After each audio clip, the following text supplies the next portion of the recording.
Bonjour et bienvenue sur Medi 1 TV. Ce jeudi 10 juin, le Parlement européen se penche sur un projet de résolution portant sur la crise migratoire à Ceuta, né de la brouille entre le Maroc et l'Espagne. L'objectif est de condamner le Maroc, bien que cette attitude soit dénoncée au sein même de l'hémicycle européen. Pour aller en profondeur donc, dans cette question, nous sommes au téléphone avec Mohamed Hamrouche. Il est le directeur du site lecollimateur.ma. Bonjour Mohamed Hamrouche. Bonjour Sir Omar, j'espère que vous allez bien. Nous allons très bien, on l'espère pour vous aussi. Merci en tout cas d'être avec nous ce matin. Alors, une première question. Comment jugez-vous cette tentative d'européaniser cette crise bilatérale entre le Maroc et l'Espagne de la part de la partie espagnole? Nous sommes face à une stratégie puérile, enfantine, qui consiste à se cacher derrière des mineurs. Nous sommes aussi face à une stratégie perfide, sournoise, qui consiste à utiliser une crise sans doute banale pour servir un agenda hostile, résolument hostile à l'intégrité territoriale du Maroc, en l'occurrence le Sahara marocain. Madrid veut déplacer le curseur de sa crise bilatérale avec le Maroc pour lui donner une dimension européenne, voire internationale.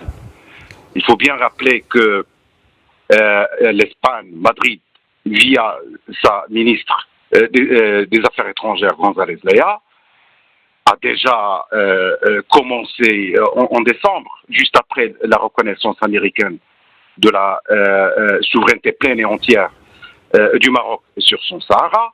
Je rappelle qu'elle avait dit, sans rougir, que l'Espagne avait des intérêts au Sahara marocain. Donc, fini le fameux ou le faux peuple sahraoui, fini le fameux droit du peuple sahraoui à l'autodétermination. Donc, il s'agit non seulement d'européaniser la crise, mais bon, de multilatéraliser la crise. Alors, donc, voilà, pour revenir, pour parvenir à cette fin, Madrid utilise la carte européenne et profite de la présence de son ancien ministre des Affaires étrangères, en l'occurrence Josep Borrell, qui, faut-il le cacher, est l'époux de la présidente du Parti socialiste ouvrier espagnol qui est au pouvoir, en l'occurrence Madame Cristina Narbona. Donc, elle utilise cette carte pour tenter de monter l'Union européenne contre le Maroc. Alors, Mohamed Hamrouche, est-ce le fait pour l'Espagne de recourir au parapluie européen, si j'ose m'exprimer ainsi, et dénote d'une faiblesse de faire face au Maroc de façon bilatérale? Comme je l'ai dit au début, c'est une stratégie puérile, enfantine, et qui met en évidence justement cette fragilité de l'Espagne, contrairement à ce qu'on veut faire croire. Si vous l'avez bien remarqué, le Maroc est resté serein. Et la sérénité du Maroc dénote une force, une conviction forte face justement à ce jeu, à cette agitation de l'Espagne qui accuse des signes de nervosité et de fragilité extrême face à son voisin du Sud. Alors, cela dit, pensez-vous réellement que même si ce projet de résolution aboutisse aujourd'hui, est-ce que cela aura vraiment un impact négatif sur le Maroc dans ses rapports avec l'Union européenne? Si vous permettez, si Omar, vous avez parlé de fragilité aussi, parce que Madrid, elle voit d'un œil très inquiet ce rapprochement stratégique entre le Maroc et les États-Unis. Ça la dérange énormément. ce rapprochement et aussi la réactivation des relations entre le Maroc et Israël. Donc, d'où le recours à ces agissements. On assiste à une effervescence, à une ébullition peu ordinaire du côté de l'Espagne. Maintenant, concernant le projet de résolution, il faut d'abord préciser que ce projet de résolution sur le Maroc, il a été présenté par le parti Ciudadanos, le parti des citoyens espagnols, qui est un allié du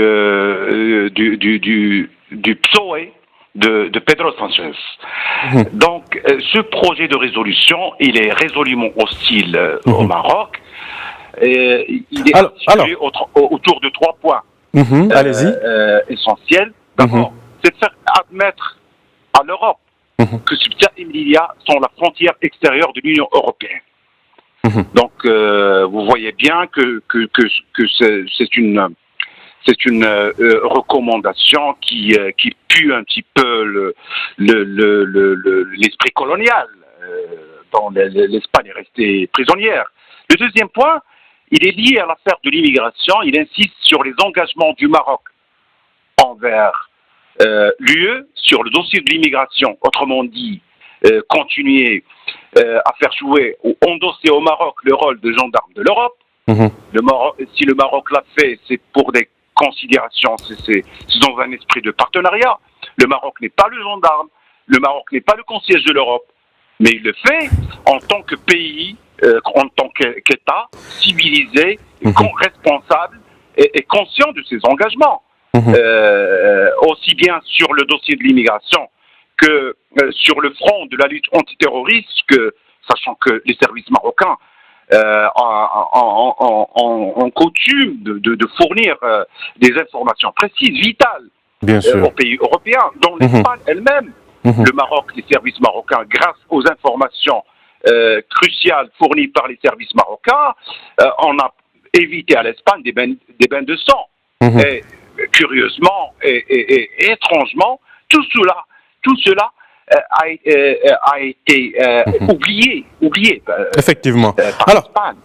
Alors, parlons maintenant de l'impact de cette crise. On voit déjà que, à travers des mesures qui ont été prises par le Maroc, notamment la suspension ou l'exclusion des ports espagnols de l'opération Marhaba 2021, en tout cas, on voit qu'au moins on parle entre 500 et plus d'1 milliard d'euros, 500 millions à plus d'1 milliard d'euros de pertes ou de manque à gagner pour les ports espagnols. Comment, en fait, quel autre moyen de rétorsion, entre guillemets, que le Maroc peut prendre, selon vous, pour mieux faire peser sa voix dans ce bras de fer bilatéral?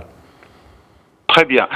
Avant de passer à ce point, si Omar, si vous permettez, il y a un point aussi qui est évoqué dans le projet de résolution. Ça concerne les félicitations, entre guillemets. On félicite le Maroc pour sa décision de rapatrier ces mineurs non accompagnés en situation irrégulière dans des pays européens. Je souligne et je précise que ces félicitations s'inscrivent dans un geste de courtoisie, ni plus ni moins. Voilà. Maintenant, pour vous répondre sur les conséquences que risque d'essuyer l'Espagne en raison de son hostilité aux intérêts du Maroc, on n'en est qu'au début. L'opération Marhaba, c'est vrai, le contournement de la destination Espagne, ça va coûter énormément à l'Espagne. On parle de plus d'1 milliard d'euros. Ce qui est étonnant et curieux de soulever dans cette affaire, c'est que on a vu et on a lu des tweets émanant d'extrémistes ou d'activistes de l'extrême droite espagnol, en l'occurrence le parti Vox, qui commence à pleurnicher sur les pertes pour les familles, des familles espagnoles entières, notamment les familles du sud de l'Espagne. Sachant que c'est un parti résolument xénophobe, maroccophobe. Moi, je comprends pas ce double langage et cette hypocrisie non assumée. Bon, vous déclarez ouvertement votre hostilité au Maroc, et quand le Maroc prend une décision, prend acte de cette hostilité. Et là, je rappelle ce qu'avait dit Madame l'ambassadeur du Maroc en Espagne. Il y a des actes, mais il y a aussi des conséquences qu'il faut assumer. Alors là, on remarque que l'Espagne a du mal, peine à accepter ça. Et voilà. Donc, au-delà de l'opération Marhaba, je vous ai dit qu'on n'en est qu'au début. Il y a aussi l'exclusion de l'Espagne de l'African Lion 2021, l'un des exercices multinationaux les plus importants au monde. C'est un revers cuisant pour l'Espagne qui pour une fois est mise au banc de la communauté internationale. On a entendu par-ci par-là des diplomates espagnols mettre en garde contre la mise au banc de l'Espagne, mais il faut souligner que c'est le choix de l'Espagne. Le choix de l'Espagne, elle a choisi de se ronger du côté des intérêts sordides au lieu d'intérêts solides avec le Maroc, qui est un partenaire crédible, responsable et loyal. Donc, les conséquences vont au-delà de l'économie, sachant qu'il y a aussi 1 millier d'entreprises espagnoles implantées au Maroc. Effectivement, sachant que l'Espagne est le premier partenaire économique du Maroc actuellement. Absolument, et qui paie très mal la main-d'œuvre marocaine. On rappelle ce qui s'est passé à Tanger, dans la fameuse usine clandestine à Tanger, qui a fait des morts. Il y a aussi les touristes marocains qui passent l'été, dont une grande partie passe l'été en Espagne. Il y a les pêcheurs espagnols aussi. Il y a les pêcheurs qui pêchent dans les eaux territoriales nationales. Donc il faut le Maroc a beaucoup de cartes à jouer, beaucoup de leviers face à un adversaire farouche, teigneux qu'est l'Espagne. D'accord. Alors, malgré tout, quand même, comme ce sont des relations de voisinage, il y a peut-être quand même à garder espoir qu'un retour à la normale puisse intervenir peut-être dans les prochaines semaines. Selon vous, comment aujourd'hui on peut résoudre cette crise entre les deux capitales que sont Rabat et Madrid? Il faut d'abord que l'Espagne sache que le Maroc a bel et bien changé. D'accord. Le partenariat, il se fait il se pratique sur d'égal à égal. D'accord. Donc, fini le temps où l'Espagne considérait le Maroc comme un État faible. Non, le Maroc, il a changé. Et le Maroc est de plus en plus fort. Et c'est sur cette base, et seulement sur cette base, que l'Espagne doit traiter avec le Maroc. Cette précision est importante. Le Maroc, il faut aussi préciser que le partenariat entre le Maroc et l'Espagne, il ne faut pas le réduire à sa dimension strictement sécuritaire et économique. Il y a un dossier politique. Il faut que l'Espagne clarifie sa position sur la question du Sahara marocain. Ça, c'est très important. La question du Sahara marocain qui... C'est la condition pour de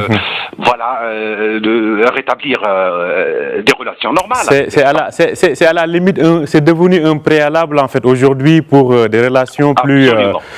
En tout cas, selon vous, malgré tout, vu les développements qu'on a vus justement sur cette question-là, avec la présentation devant la justice espagnole du chef des séparatistes, puis donc son retour, son départ en tout cas de l'Espagne, sur cette question-là justement, selon vous, qu'est-ce qu'il est encore possible de faire? Parce que le Maroc avait averti que ce scénario allait encore pourrir davantage la situation. Sur ce point, il y a un côté grotesque, bouffon, dans cette affaire qu'on surnomme à laquelle un scandale d'État auquel on a accolé le concept de Rallygate, et bon, c'est une affaire qui a mis à nu, qui a dévoilé l'autre visage de l'Espagne, qui se gargarise d'être la 23e démocratie du monde, et cette 23e démocratie du monde qui autorise le transfert d'un criminel de guerre, et il est comptable de crimes contre l'humanité, des tortures, y compris et surtout contre des Espagnols, sachant que 300 pêcheurs canariens ont été victimes du terrorisme du Polisario. Il y a un côté grotesque, il y a un côté tragique, et que l'Espagne mette la main dans la main d'un régime militaire algérien férocement liberticide, économiquement prédateur, c'est quand même bizarre. C'est quand même bizarre. Donc, cette affaire, il a mis en évidence ce double jeu, ce double visage de l'Espagne, qui malheureusement a révélé un côté chaviste. Bon, on peut comprendre. Je pense que l'idée est bien claire, Mohamed Hamrouche. En tout cas, merci beaucoup pour vos réponses et pour votre analyse. Je rappelle que vous êtes le directeur du site d'information, le collimateur.ma. Merci d'avoir été en direct avec nous ce matin. C'est moi qui vous remercie, c'est Omar. Merci. À très bientôt. À très bientôt. Merci à vous. Merci de nous avoir suivis. Je rappelle que vous pouvez retrouver cet entretien sur notre site www.mediennews.com. Très belle journée et très bonne suite de programme sur Médien TV.